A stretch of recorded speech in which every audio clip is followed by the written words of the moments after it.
আমন্ত্রণ জানাচ্ছি আপডেট সংবাদে। শুরুতেই জানিয়ে দিব গুরুত্বপূর্ণ শিরোনাম, এরপরেই থাকবে বিস্তারিত। শুরুতে জানিয়ে দিব আমেরিকা ও ইসরায়েলের বিরুদ্ধে ইয়েমেনের প্রতিরক্ষা মন্ত্রীর কঠোর হুঁশিয়ারি। জানিয়ে দেব আফগানিস্তানের পূর্বাঞ্চলে পাকিস্তানের বিমান হামলায় নিহত ৮। এছাড়া রয়েছে গাজা যুদ্ধে আমরা পরাজিত হয়েছি জেনারেলের সোজা সাপটা স্বীকারোক্তি। জানিয়ে দিব পুতিন ক্ষমতায় আসক্ত বললেন জেলেনস্কি। এছাড়া রয়েছে গাজা যুদ্ধে ফিলিস্তিনের প্রতিরোধ ফ্রন্ট উল্লেখযোগ্য সাফল্য পেয়েছে দাবি ইরানের। সর্বশেষ জানিয়ে দেব অধিকৃত গোলান মালভূমি ইসরায়েলের সামরিক ঘাঁটিতে বিমান হামলা। শুনছিলেন সংবাদ শিরোনাম, এখন বিস্তারিত। তার আগে অনুরোধ থাকবে ভিডিওতে একটি লাইক দিন এবং কমেন্টস করে জানিয়ে দিন কোন জেলা থেকে বা কোথা থেকে আমাদের সঙ্গে যুক্ত রয়েছেন। সম্ভাব্য ইঙ্গো মার্কিন স্থল আগ্রাসন মোকাবিলার করার মহড়া দিল ইয়েমেন।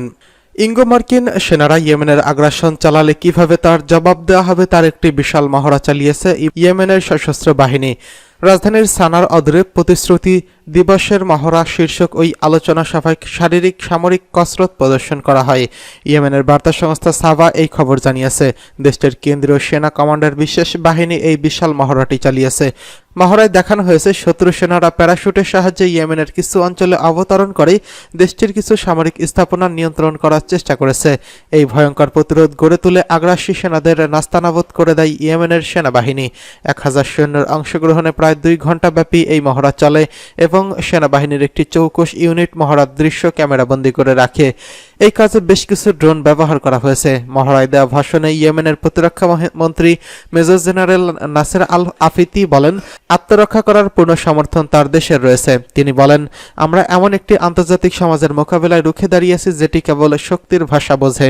তিনি বলেন, ইয়েমেনের চরম ঘৃণিত ও দখলদার শক্তি ইসরায়েলের বিরুদ্ধে যুদ্ধে নেমেছে এবং তেল আবিবের বিরুদ্ধে নৌযান অবরোধ আরোপ করা হয়েছে। তা ছিল সম্পূর্ণ যৌক্তিক ও মানবিক সিদ্ধান্ত।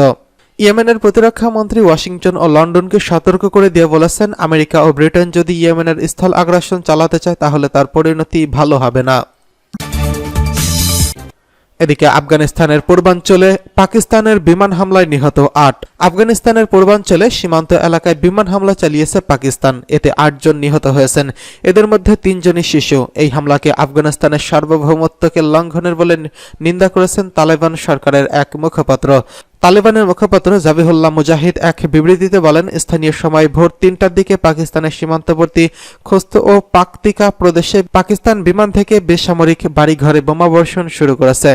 তিনি বলেন, পাকিস্তানের বিমান হামলায় পাকতিকা প্রদেশে 3 নারী ও 3 শিশুসহ 6 জন নিহত হয়েছেন। তিনি আরো বলেন, তালেবান সরকার এই হামলার তীব্র নিন্দা ও প্রতিবাদ জানিয়েছেন এবং এই বেপরোয়া পদক্ষেপকে আফগানিস্তানের সার্বভৌমত্বকে লঙ্ঘনের ও আক্রমণ বলে অভিহিত করেছেন।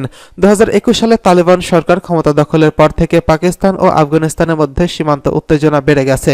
ইসলামাবাদের দাবি, জঙ্গি গোষ্ঠীগুলো প্রতিবেশী দেশ থেকে নিয়মিত হামলা চালাচ্ছে। এদিকে গাজা যুদ্ধে আমরা পরাজিত হয়েছি জেনারেলের সোজাসাপটা স্বীকারোক্তি। গাজা উপত্যকায় হামাসের বিরুদ্ধে যুদ্ধে দখলদার ইসরায়েল পরাজিত হয়েছে বলে স্বীকার করেছেন সাবেক ইহুদিবাদী সেনা commander major general ইজতাক brick.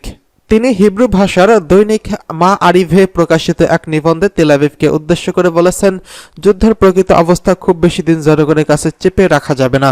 General brick বলেন, গাজা উপত্যকা ও লেবানন সীমান্তে হিজবুল্লাহর সঙ্গে যা কিছু হচ্ছে তা বিপর্যয় আজ হোক বা কাল হোক প্রকাশ পাবেই।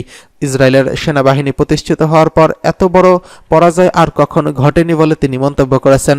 সাবেক এই ইসরায়েলি জেনারেল আরও বলেন, আমরা এরই মধ্যে হামাসের বিরুদ্ধে যুদ্ধে পরাজিত হয়েছি এবং অবিশ্বাস্য গতিতে সারা বিশ্বে আমাদের মিত্রদের হারাচ্ছি। তিনি বলেন, হামাসকে পরাজিত করার যে লক্ষ্য নির্ধারণ করা হয়েছিল তা সম্পূর্ণরূপে উবে গেছে এবং পণবন্দীদের জীবিত উদ্ধার করার কোনো আশা বা লক্ষণ দেখা যাচ্ছে না। সাবেক এই ইসরায়েলি জেনারেল আরও বলেন, যদি সেনাবাহিনী কিছু পণবন্দীকে জীবিত উদ্ধার করে আনতে না পারে তাহলে তা হবে ইসরায়েলি প্রতিষ্ঠার পর থেকে এই পর্যন্ত সবচেয়ে মারাত্মক বিপর্যয়। এমনকি তা হবে গত 7ই অক্টোবরের হামাসের কাছ থেকে পাওয়া আঘাতের সবচেয়ে বড় ব্যর্থতা। ইসরায়েলি সেনাবাহিনী একটি আঞ্চলিক যুদ্ধের জন্য মোটেও প্রস্তুত নয় বলে মন্তব্য করেছেন জেনারেল ব্রেক। তিনি বলেন, গাজায় যা হচ্ছে তার চেয়ে আঞ্চলিক যুদ্ধ হবে 1000 গুণ বেশি কঠিন। ইহুদিবাদী ইসরায়েল হামাসকে পরাজিত করে গাজায় আটক পানবন্দীদের জীবিত উদ্ধার করার হুঙ্কার দিয়ে গত 7ই অক্টোবর হামাসের বিরুদ্ধে গণহত্যামূলক যুদ্ধ শুরু করে, কিন্তু 5 মাসের বেশি সময় ধরে পার হয়ে গেলেও এই 2 লক্ষ্যের ধারে কাছেও যেতে পারেনি তেল আবিব। উল্টো এখন আপোষ পানবন্দীদের উদ্ধার করার লক্ষ্যে সেই হামাসের সঙ্গে বৈঠকে বসতে বাধ্য হচ্ছে ইসরায়েল। পুতিন ক্ষমতায় আসক্ত বললেন জেলেনস্কি। ইউক্রেনের প্রেসিডেন্ট ভ্লাদিমির জেলেনস্কি বলেছেন, রাশিয়ার প্রেসিডেন্ট ভ্লাদিমির পুতিন ক্ষমতায় আসক্ত। সদ্য শেষ হওয়া রাশিয়ার প্রেসিডেন্ট নির্বাচনকে অবৈধ অনুকরণ হিসেবে বর্ণনা করেছেন তিনি। বিবিসি জানিয়েছে, ইউক্রেনের প্রেসিডেন্ট ভ্লাদিমির জেলেনস্কি তার রাত্রিকালীন ভিডিওতে এক ভাষণে এমন মন্তব্য করেছেন। যুদ্ধ বিধ্বস্ত ইউক্রেনের প্রেসিডেন্ট আরও বলেন, রুশ নেতা ভ্লাদিমির পুতিন ক্ষমতার ব্যাপারে মাতাল। সেজন্য নিজের ক্ষমতার মেয়াদ দীর্ঘায়িত করতে এমন কোনো মন্দ নেই যা তিনি করতে প্রতিশ্রুতিবদ্ধ হবেন না। পুতিনের আন্তর্জাতিক আদালতে বিচার হওয়া উচিত। ব্রিটিশ সংবাদ মাধ্যমটি জানিয়েছে, প্রথমবারের মতো রাশিয়ার ভোট প্রদানে 3 দিন ধরে 7 থেকে 15 মার্চ অনুষ্ঠিত হয়েছে। ইউক্রেনের অঞ্চলের দখলকৃত 4টি অংশ তথা জাপোরিঝিয়া, খেরসন, দোনেৎস্ক ও লুহানস্কে এই ভোট অনুষ্ঠিত হয়েছে। খবরে বলা হয়েছে, পূর্ব ইউক্রেনের লুহানস্কে নির্বাচন কমিশন জানিয়েছে পুতিন 94.12% ভোট পেয়ে বিজয়ী হয়েছেন। এছাড়া খেরসনে 88.2% এবং দোনেৎস্ক ও জাপোরিঝিয়াতে রুশ নেতা 90%-এরও বেশি ভোট পেয়েছেন বলে জানা গেছে। এদিকে আন্তর্জাতিক ও স্থানীয় সংবাদ মাধ্যমগুলোর প্রতিবেদন অনুযায়ী রাশিয়ার প্রেসিডেন্ট নির্বাচনে নিশ্চিত জয় পেতে যাচ্ছেন ভ্লাদিমির পুতিন। চারদিক থেকে নির্বাচনে জয়ের খবর আসার পর ভোট কেন্দ্রে আসা নাগরিকদের ধন্যবাদ জানিয়েছেন রুশ নেতা। দেশটির রাষ্ট্রীয় বার্তা সংস্থা ARI এর প্রতিবেদন অনুসারে মোট ভোটের 87.33% ভোট পেয়ে এগিয়ে আছেন পুতিন। এদিকে ইরানের সর্বোচ্চ নিরাপত্তা কর্মকর্তার সঙ্গে সিরিয়ার প্রতিরক্ষা মন্ত্রীর সাক্ষাৎ। গাজা যুদ্ধে ফিলিস্তিনি প্রতিরোধ ফ্রন্ট উল্লেখযোগ্যভাবে সাফল্য পেয়েছে ইরান। একটি শক্তিশালী সিরিয়া গোটা মধ্যপ্রাচ্যের নিরাপত্তা ও স্থিতিশীলতার রক্ষায় সহায়ক হবে বলে মন্তব্য করেছেন ইরানের সর্বোচ্চ নিরাপত্তা কর্মকর্তা আলী আকবর আহমাদিয়ান। তিনি তেহরান সফররত সিরিয়ার প্রতিরক্ষা মন্ত্রী আলী মাহমুদ আব্বাসের সঙ্গে বৈঠকে এই মন্তব্য করেন। ইরানের সর্বোচ্চ জাতীয় নিরাপত্তা পরিষদের সচিব আহমাদিয়ান বলেন, সিরিয়ার সঙ্গে তার দেশের দ্বিপক্ষীয় শক্তিশালী সম্পর্ক হলেও দুই দেশের জনগণের পাশাপাশি গোটা অঞ্চল উপকৃত হবে। অবরুদ্ধ গাজা উপত্যকার বিরুদ্ধে ইহুদিবাদী ইসরায়েলের চলমান গণহত্যামূলক যুদ্ধে প্রতিরোধ ফ্রন্টের উল্লেখযোগ্য সাফল্যের ভূয়সী প্রশংসা করেন আহমাদিয়ান। তিনি বলেন, প্রতিরোধ ফ্রন্টকে যথাসম্ভব আরও বেশি সহযোগিতা করতে হবে।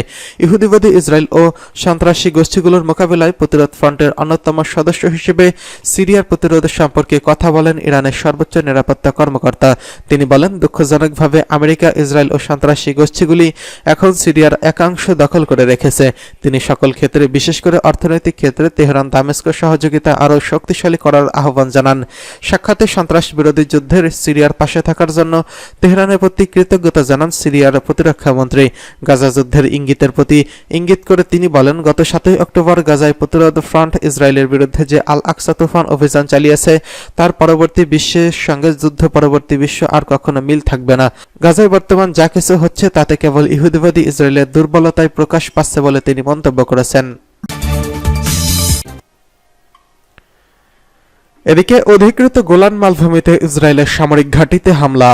অধিকৃত গোলান মালভূমিতে ইসরায়েলের বিমান ঘাঁটিতে ড্রোন হামলা চালিয়েছে ইসলামিক রেজিস্ট্যান্স ইন ইরাক। সোমবার 18 মার্চ কাতার ভিত্তিক গণমাধ্যম আল জাজিরা এক প্রতিবেদনে এই তথ্য জানানো হয়েছে। প্রতিবেদনে বলা হয়েছে, ইসরায়েলের সামরিক বাহিনী বা ইসরায়েলি গণমাধ্যমে এ বিষয়ে তাৎক্ষণিকভাবে কোনো খবর পাওয়া যায়নি। তবে জর্ডানের সেনাবাহিনী সিরিয়ার সীমান্তে একটি অজানা উৎস থেকে সন্দেহজনক বিমান চলাচলের খবর জানিয়েছে। এক বিবৃতিতে ইসলামিক রেজিস্ট্যান্স বলেছে, গাজায় ফিলিস্তিনিদের সঙ্গে সংহতি প্রকাশ করে ইসরায়েলি বিমান ঘাঁটিতে হামলা চালানো হয়েছে। রমজান মাসে তারা শত্রুদের শক্ত ঘাঁটিগুলোতে এই ধরনের হামলা দ্বিগুণ করবে বলে উল্লেখ করা হয়েছে। উল্লেখ্য, গত 11 মার্চ ইসরায়েল বেন গুরিয়ান বিমানবন্দর লক্ষ্য করে একটি বিস্ফোরক ড্রোন হামলা চালানোর দাবি করে ইসলামিক রেজিস্ট্যান্স।